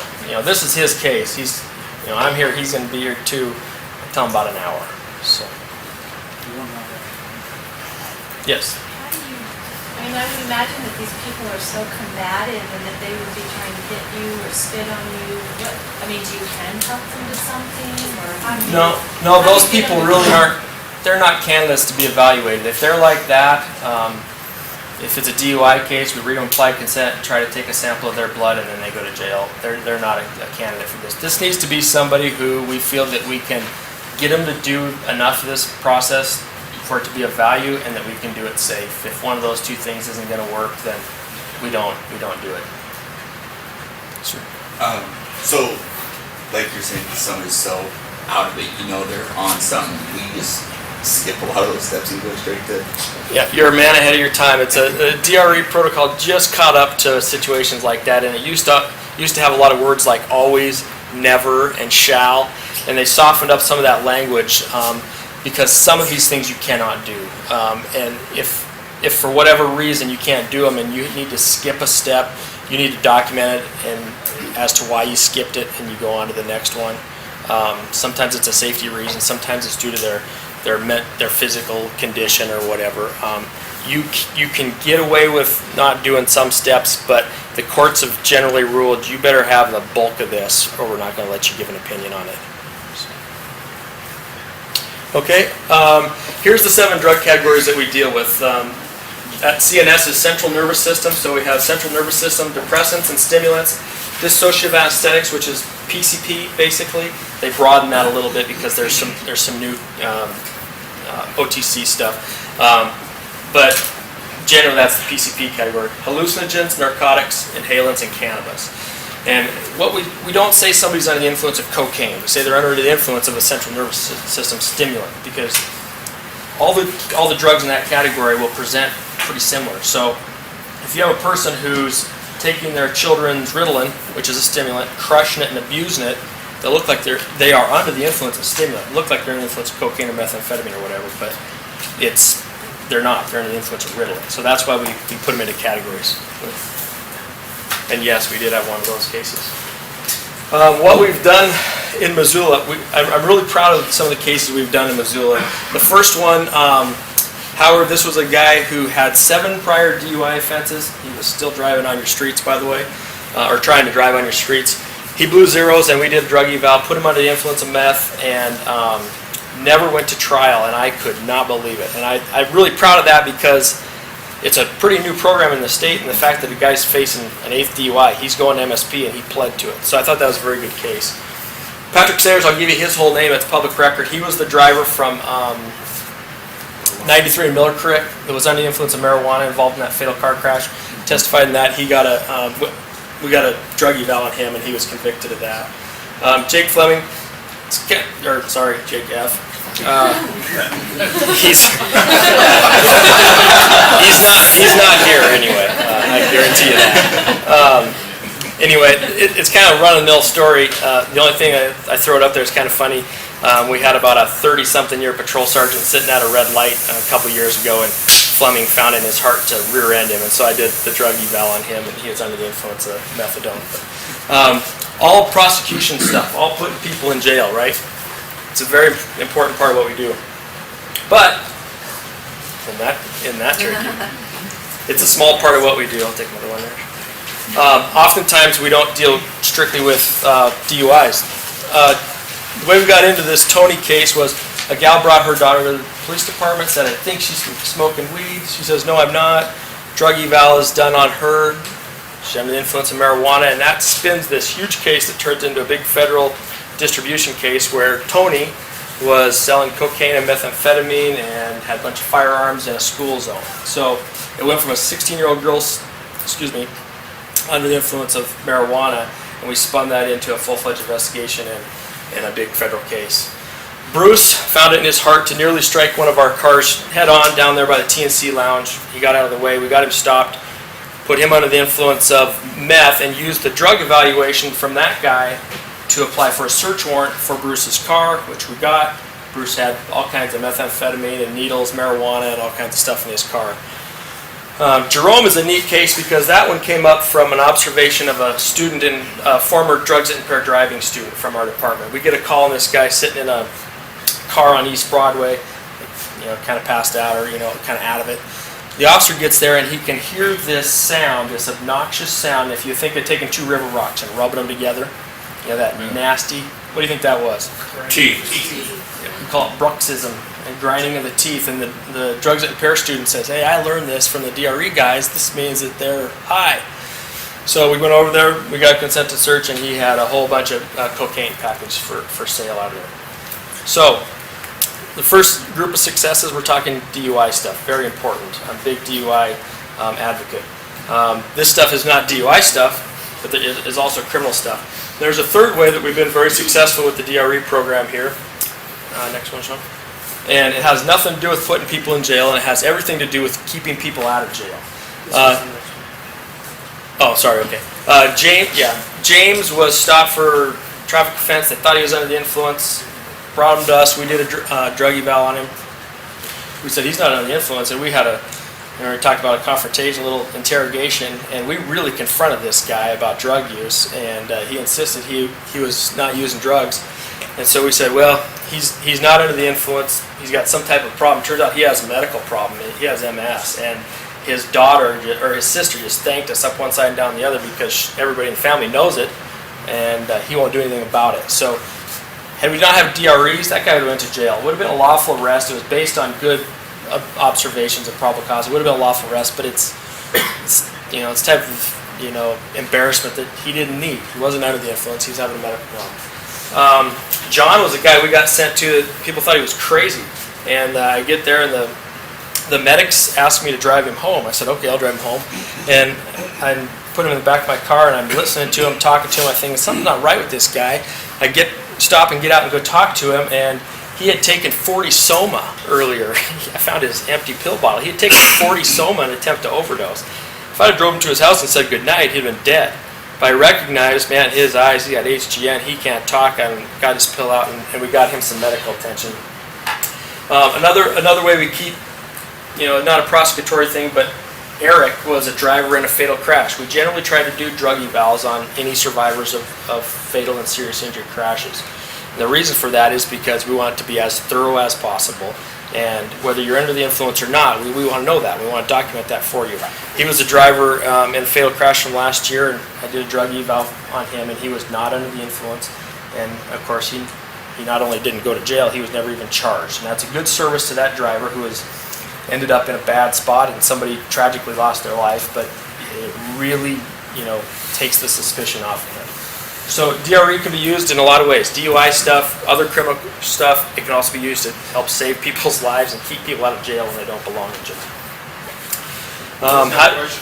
Sir. Do you review medical records and police reports and do this forensically? I do not. No.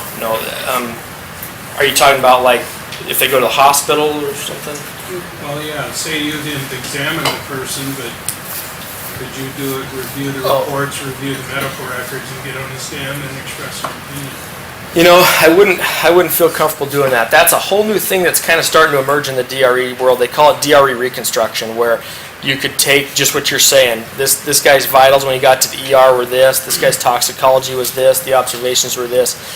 And you get somebody who's been in DRE for 20 years, they could probably make a case to give an opinion on that. I wouldn't venture into that myself. This is our school to get certified. You do a preschool 2-day deal, which brings you really up to speed on this FST stuff. 8-day classroom DRE, 200 question final exam, and then we go to field certifications. We generally do those in other areas where we can get access to a lot of impaired people in a short amount of time. During the certification process, each candidate DRE needs to do 12 evaluations. They need to see 3 of those 7 drug categories and predict 75% of those accurately. Good job. After the field certification is the final knowledge exam. It takes between about 4 and 6 hours to complete. It's a big packet of scenario stuff, conceptual type of things. It's not, stimulants do this. This is your scenario. What do you think of this? And they write a lot of essay type stuff. The last 2 things is they need to submit a rolling log, which documents everybody they've evaluated and the resulting toxicology, and a resume, which is all of their pertinent information or pertinent training and such to this type of discipline. Recertification is also kind of timely or kind of time consuming. You have to do 4 evals every 2 years. One of those evaluations has to be in the presence of an instructor. You have to have corroborating toxicology to support your opinions, and then an approved 8-hour class in that field. So DRE is like Terrell Owens, I always say, it's really high maintenance. It's a good program. He's a good receiver, but both of them take some homework. So. Then we check the rolling logs and the resumes as well. A couple of quick photos here. That's the type of stuff we look for on the street. That's just some track marks from a guy on his arm. This was a guy huffing paint underneath one of the bridges downtown. We're looking. Remember, I talked about that preliminary examination where you're kind of looking at them. That's something even a traffic sergeant can find. We talked about that bruxism from Jerome. The grinding, and this was a guy. This guy's not a meth user or cocaine user. He abuses a prescribed stimulant for narcissism and so on. With his teeth, it's not a great picture, but if you look at his teeth, they're just as flat as a table. You've been grinding them for years. So, and a little out of focus. That's a guy who's smoking weed, and you can see the white coating on his tongue there. This was a passenger in a car that I stopped, and I said, "Oh, you've got either an owl or this guy's under the influence of I used that as my suspicion to ask to search the car. We located some methamphetamine and some scales and pipes and stuff. And this was the gal who I talked about. It took me a couple hours to do the eval on her. That drooping of the eyelids there, they call that photosis. It's big with narcotics like heroin and stuff. And contrary to the guy before with the great big dilated pupils, did you see how small her pupils were? That's a narcotic doing that. So she was actually, does anybody know what a speedball is? It's a classic speedball is cocaine and heroin. It's a stimulant and narcotic. Well, there's a new term with methamphetamine out there now. They call it a poor man's speedball. I'm not kidding you. It really is called, and it's meth and oxy. She was doing poor man's speedballs in the jail parking lot after she just went to visit her husband who was being shipped MSP, and then she drove into a building. So It's a great program. It's really it's high maintenance, but we get a lot of things out of it. We put people in jail that belong there. We get medical attention to people who need it, and we keep people out of jail who don't need to be there. You know, our job is not to convict people. Our job is to present impartially the evidence, and that evidence either convicts the guilty or exonerates the innocent. And the DRE program, because it's so standardized and so systematic, that it does a great job of doing that. I'm really proud to be a part of it. So, how important is the DRE things that you go through if you don't get the toxicology? it's very important, and we can win cases without the toxicology. The toxicology corroborates our findings. Of course, you're going to have some more work to do, you know, with the jury and a judge to get that in. It's kind of icing on the cake, but it's doable. It's not unlike a DUI case where you have all the other observations and the field sobriety tests and all that, but the person won't blow on the instrument. It's like that. It's just a little bit different. Sure. Is DRE stuff is that what you do full time, or is this 20% of your? No. It's like a specialty. It's not even an assignment. It's a specialty training, and so I'm a patrol sergeant and I do DRE stuff on the side. Is there videotaping that goes on that you can use as evidence, or? Sure. We do these in one of a couple of places, either at the jail or the DUI booking room. I prefer to do them upstairs in our interview rooms. Just logistically, it's easier to get in and out. But yeah, we record that audibly and visually all the time, and so it's good evidence. Some of it's of no value, you know, the dark room and the eye exams, they don't do you much, but the guy falling over is usually pretty valuable. We're real proud of the DRE program. We were the first ones in the state to go out and get this training. We had the first 7 DREs in the whole state. Then we pitched the idea to other departments, and we pitched it to the Montana Highway Patrol. And first time, Highway Patrol said, no, we're not really interested in it. Second time, they said, hey, we're interested in it. And now how many are there DREs in the state? 26. 26, and you are the state coordinator, right? Yes. And so we're pretty proud of the program. The question about Mike doing this full time, Mike's a patrol sergeant. He does this. He's the SWAT commander. What else do you do? Just about everything. Answer a few calls every once in a while. Answer a few calls. Okay. Yeah, that's a full-time job. Jack? Yeah. Okay. In a minute, Casey's going to come up here. I want to cover a couple things. How many people read the professor's story that I handed out the first night? Everybody read it? Okay, if you didn't, go back and read it. This week's your assignment is to get on the internet or get somewhere and look up the phenomenon that Randy talked about, suicide by cop. I want you to read a little bit about it and know a little bit about what that means. And then we'll talk about that somewhere down the road. Now, next week we're going to be where? Okay. The week after that we're at the Latimer Street Fire Station. And that night we're going to have dinner served. And I've been asked to ask everybody if you could show up at 6:30 so we could go ahead and have the dinner. I think it's chili from Wendy's or something along that lines. Next Thursday or next The one after that, yeah. It'll be on the 5th class. And that will be in investigations. Next week it's Holiday in Narcotics, Investigation, and Gangs. So, Casey Richardson will be here. You've met him a couple of times. We just keep sending him away, but he keeps coming back. School resource officers. Thanks. I see that Chief run me up to 7 minutes. He was going to try to get it under 5. I think he's worried about what I'm going to say. I know Captain Lewis is like, oh my gosh, if we can narrow him down to 3 minutes, it'd be best. And then I have to follow the dog, and everybody loves dogs. And then you have a tall, handsome traffic sergeant, and then you got Mr. Athlete, you know, marathon runner, and then the short, fat guy finishes up for the night. What we're going to run through is just some stuff on our school resource and community resource officer program. I've got a lot of statistics and different things in here. We'll breeze through them just because of time, and you can read through your notes and get through those. But we have 5 officers assigned to this program. 3 for the 3 area high schools, Big Sky, Sentinel, and Hellgate.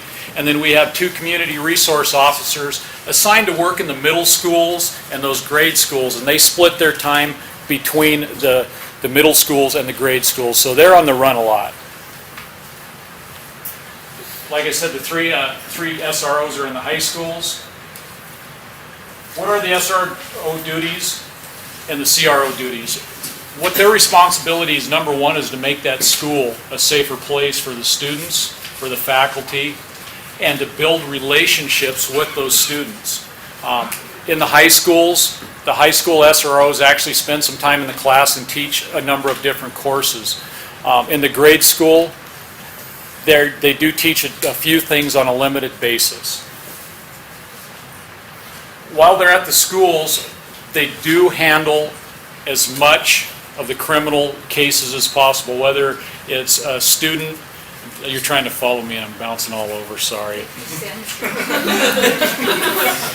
I'm not good at that. I'm kind of like the dog, I bounce around a lot. And Mike's probably going to do a DRE evaluation on me. The school resource officers and the community resource officers handle the calls, day-to-day calls that happen at the school. So it really frees up those CFS officers that we talked about before to answer the calls of service that they go to. Next thing I'm going to talk about a little bit is the bike patrol. The bike patrol, during the summer, those officers, when school's not happening, they come out, and traditionally they've been assigned to the traffic division. And so during the summer, I have 5 bicycle officers that we use for a number of things. Mainly, we deploy the officers in the downtown area to work the city trails, the city parks, and the downtown area. And it's a real great tool to reach out to the community. They're on that bicycle. They're not closed up in a car with the windows up. They're able to take and meet people on the sidewalks, meet them in the trail systems. And while they're out doing that, they're addressing problems such as littering, open containers. Of all things that people will probably be surprised at is the dog leash. Dogs at large, we get a tremendous amount of complaints from folks that are out walking their dog that's on a leash, and somebody else has a loose dog, and it ends up being a dog fight. And one of the things that Sergeant Paul touched on and Sergeant Pashton also touched on, they talked about the way all these different units meld together. And at times we may use the bicycles, like last summer we had a number of daytime burglaries. So we use those bicycles to do a couple things. Number one, they move up and down the alleys pretty much silently. They're not real obtrusive or noticeable, like if a patrol car is working an area where we think where our plans unit has pattern burglaries. If we put a bunch of patrol cars in that area to try to stop that, obviously the burglars are going to see those patrol cars and they're going to move to a different area. So we actually use the bicycles to go out and patrol those areas during those times that we pattern those burglaries. Also, we use those bicycles, they're on the sidewalk, they're able to park their bike, go up to houses, hand some door hangers and talk to people and let them know we've had these burglaries. Make sure you're locking your doors, you're locking your cars, the garages are done. So they're a great tool. And what's really impressed me in my 15 years here is to see the evolution of this department, where when I first got here, everybody worked hard on their projects, but there wasn't the sharing of information. And you'll notice throughout the presentations, you may be talking about DRE that ties into traffic, and the traffic ties into street crimes, and street crimes ties into the bicycles. So that's something to watch for. Bike patrol stats, I'm not going to run through these because we're already at 9 o'clock, but they're in there. Like I said, we worked a lot on the complaints that are a lot of the quality of life things. I mean, if you're out for the evening with your significant other and you're walking your dog and you've got it on a leash, or you go down to the park where you can throw a toy and somebody comes along and they got 3 dogs running loose and suddenly you have a dog fight, that's a significant reduction in your enjoyment for the evening when you go for a trip to the vet. One of the other things that was new for us this summer that we worked on and addressed was the skate park. One of the things that the Parks Department talked about a lot is we want this park to be a safe environment, and there was a number of steps that we had to go through to get the helmet law in place. I want to compliment the volunteer staff. They've actually went out, put the time in, and wrote a grant. Worked with one of the area stores and got a grant. We ended up, I think, with 120 helmets for the skaters donated. So we worked in conjunction with the volunteers to get those helmets out to kids who didn't have a helmet when they were down at the park. I talked about the trail systems and the kind of the outskirts where the bicycles are able to get to. We can't get obviously a patrol car down on a lot of those trails. And one of the things we'll look at here real quick is a lot of times there's more than meets the eye. You take a look at this, there's not anything that looks unusual, but you go down underneath and you actually see a lot of graffiti. You see garbage, you can see where transients have been staying down there. They defecate, they leave their garbage. So the bicycles are able to quickly move to those areas and address those problems. Just another example of where you get these overgrown areas. It's all places for people to take and hide out to leave their trash. Here's a couple people moving. You're kind of like, what do we have here? You've got a situation where people are moving out to the outskirts of the parks and the trail system. And then you start looking at where are these people living. You'll see things as simple as a pile of sticks or some overflow from the river during high water, and they'll tunnel in and make a little home. And when they make their home, they bring all their stuff with them, and for the most part, they don't clean up and take it with them. You might bump into, down in the river systems and the trail systems, you'll see camps as elaborate as this. Somebody actually set up home here and basically took over a section of ground there. You can see it, enter at your own risk. This ain't your land, this is my home, not abandoned. And they'll actually build a little village and start living down there, and then we get complaints from people that are walking the trail system that have aggressive panhandling situations. They start complaining about the garbage. So with the bicycle program, we're able to address that a lot better. Here's just inside that camp. And what we did is work with the Parks Department and the Streets Department to look at these different areas as these officers located them and work together to go in there and clean them up. So when we found a spot, we were able to go in there, get it cleaned up, and let the individuals know that they can't be there. In the past, we haven't had that resource available, and if one person moves in and it starts getting trashy and they set up a camp, another one, and they bring back more and more, and we try to direct those folks to the resources that are available with the Poverello and the 316 mission and try to get them help rather than have a situation where they're down there.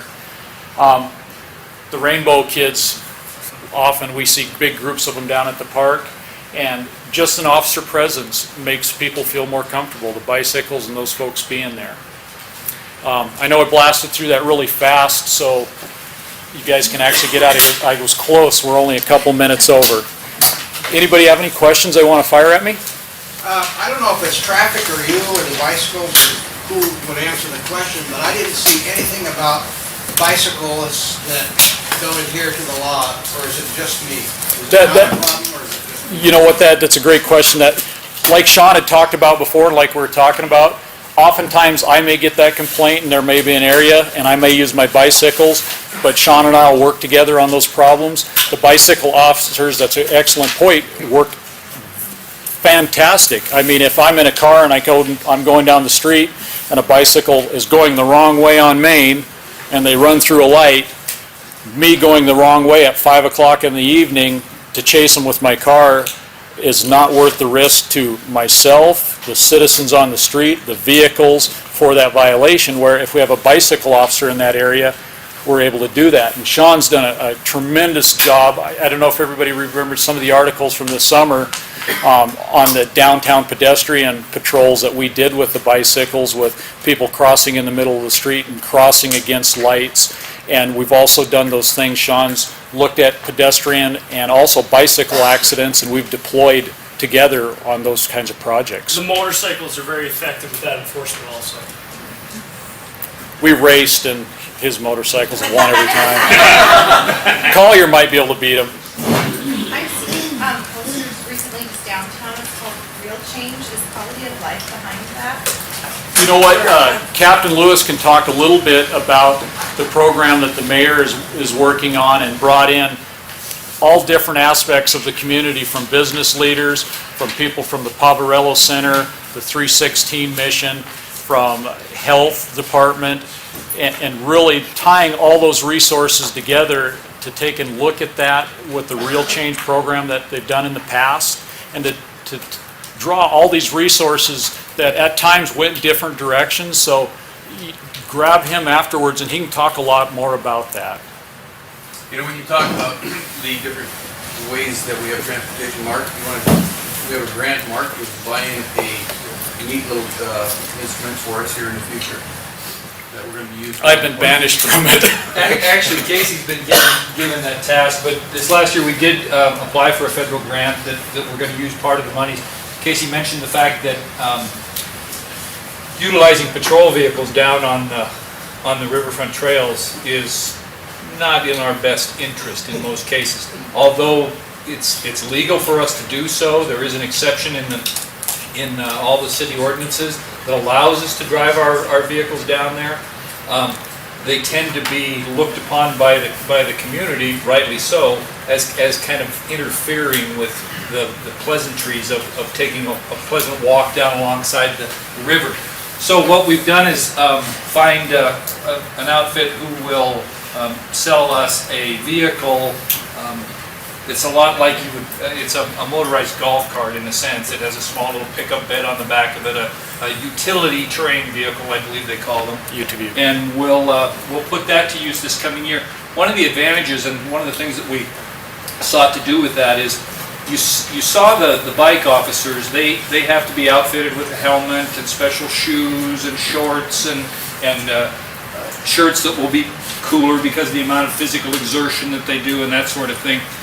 But with this vehicle, we'll be able to take an extra patrol officer who may not be designated to one of the 4 specific zones, and on any given particular day, be able to assign that individual this small vehicle, which is also street legal, so he can get back and forth into various areas. We have in excess of 31 miles of trail within the city limits. A bike officer in a typical day isn't even going to cover 31 miles. Pat Malone, for the year, a lot of the guys went out and put speedometers on their bike and they keep track on their odometer. Pat rode almost 1,000 miles last summer, and he was the highest mileage guy, 980 something. Yeah, which is a serious amount of riding. The thing is I mean, if they're spending time stopping and talking to people like we want them to be doing, they're, as I say, I mean, they're not typically going to ride 30 miles in a day.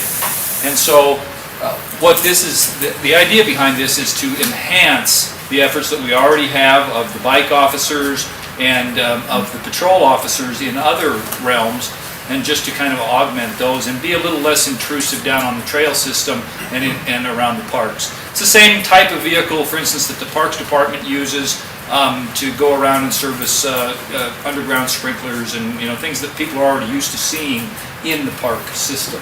One of these will have, these will have the red and blue lights on it, and we had one here as a test model this last year during our annual convention of the Chiefs of Police Association, and it was myself and one of our former council ladies took a ride down through there and had a wonderful opportunity to see how people would react to it, and we got a very good reaction from it. Okay. Well, we're after 9, so thank you very much for being here. I hope it was productive. How did our people back here do with the best and all that? Yeah, thanks, Tristan. I didn't have to wear my belt in the council meetings, maybe? Not quite, huh? I don't know. I need something bigger. Okay, thanks, folks, and we'll see you next week at the Holiday Inn at Park.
The metals that made the Industrial Revolution possible and won 2 wars.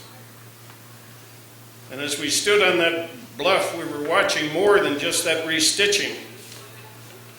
We were in fact seeing the cost of the high times of our past.